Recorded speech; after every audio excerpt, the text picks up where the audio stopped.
नमस्कार दोस्तों, स्वागत है आपका।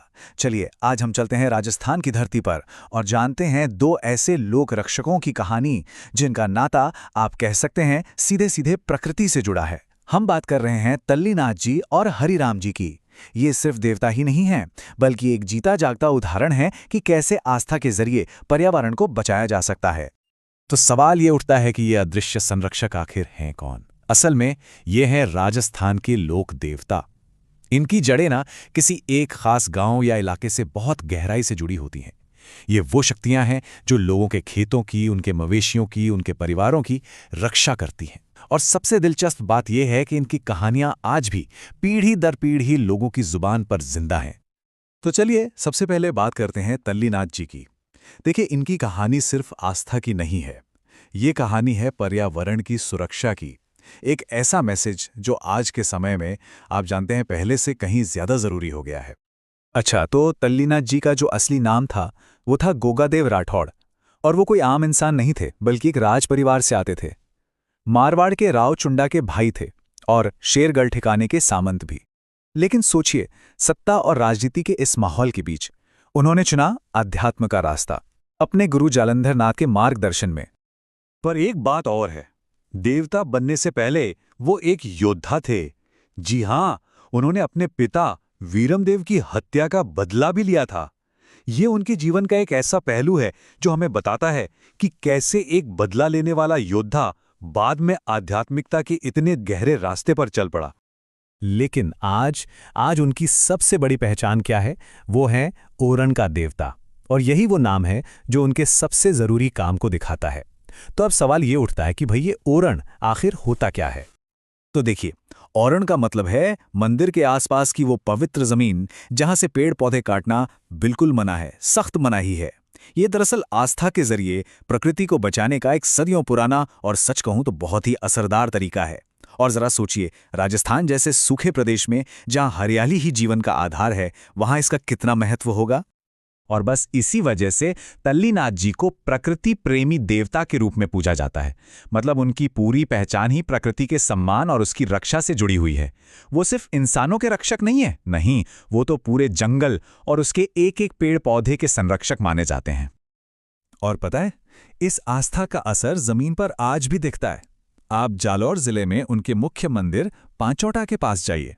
वहां आज भी हरे पेड़ नहीं काटे जाते। ये कोई सरकारी नियम नहीं है, बल्कि एक जीती जागती परंपरा है जो सदियों से हमारे पर्यावरण की रक्षा कर रही है। अच्छा, प्रकृति की रक्षा तो है ही, पर इसके साथ साथ उनका एक और भी महत्वपूर्ण काम है। ऐसी मान्यता है कि अगर किसी को जहरीला कीड़ा काट ले तो उनके मंदिर में आशीर्वाद लेने से उसका इलाज भी होता है और सुरक्षा भी मिलती है। तो ये तो थी तल्लीनाथ जी की कहानी। अब चलिए रुख करते हैं एक और अनोखे रक्षक की तरफ, हरिराम जी।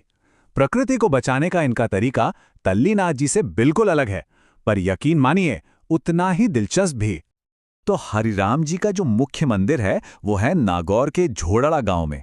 यहाँ हर साल भाद्रपद शुक्ल पंचमी को एक बहुत बड़ा मेला भी लगता है। लेकिन इनकी जो सबसे खास पहचान है ना, वो है सर्प रक्षक देवता के रूप में, यानी वो देवता जो सांपों से रक्षा करते हैं। पर यहाँ सबसे अनोखी बात है इनकी पूजा का तरीका। आप इनके मंदिर में जाएंगे ना, तो वहां कोई मूर्ति या तस्वीर नहीं मिलेगी। नहीं, वहां कुछ और ही है, कुछ ऐसा जो इनकी आस्था के असली मतलब को दिखाता है। तो पूजा किसकी होती है? हरिराम जी के मंदिर में किसी मूर्ति की नहीं, बल्कि सांप की बाम्बी की पूजा होती है, यानी कि सांप के बिल की। जरा सोचिए, ये उस जीव के प्रति कितना गहरा सम्मान है कि आप उसकी नहीं, उसके घर की पूजा कर रहे हैं। ये डर को श्रद्धा में बदलने का इससे अद्भुत उदाहरण और क्या हो सकता है। तो अब तक हमने दो अलग अलग देवताओं की कहानियां देखी है ना।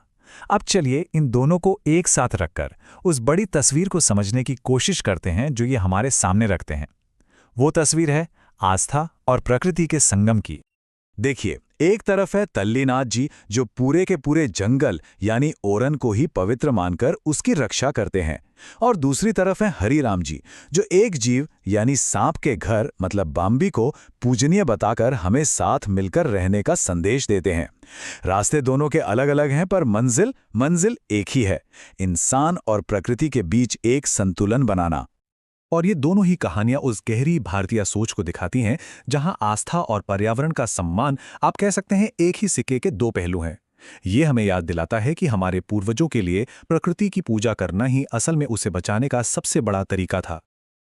और अंत में एक सवाल हम सब के लिए है। ये जो प्राचीन मान्यताएं हैं, ये आज की मॉडर्न दुनिया को क्या सिखा सकती हैं? क्या हम इन कहानियों से कोई प्रेरणा लेकर प्रकृति के साथ जो हमारा रिश्ता थोड़ा टूट सा गया है, उसे फिर से जोड़ सकते हैं? सोचिएगा जरूर। वीडियो पसंद आया तो वीडियो को लाइक करें, ज़्यादा से ज़्यादा शेयर करें और चैनल को सब्सक्राइब करें। मिलते हैं ऐसे ही अगली वीडियो में।